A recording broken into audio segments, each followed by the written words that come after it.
Takulandirani ku AMTV Malawi kuchimake kwa nkhani zenizeni. Ngati nkhani imeneyo kuno kulibe, dziwani kuti nkhani imeneyo ndi yabodza. Ngakhale nditani misecho pamodzi tipeza mukali nali nthawi imene timatha kumapeza ndalama mmatumba ndipo kumapeza mosana chabe kupeza muka 100 ka 200 kwaja 200 kwaja ili ni mphamvu osati pano ena tikamati kwaja timamuti yasowa yagwa ingokomoka and there is no money.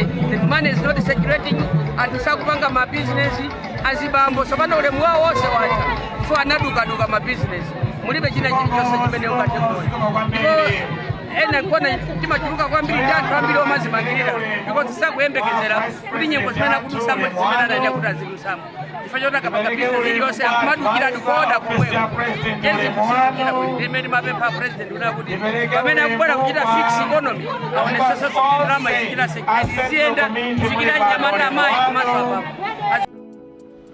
Osayiwala kupanga subscribe ku channel ya AMTV Malawi.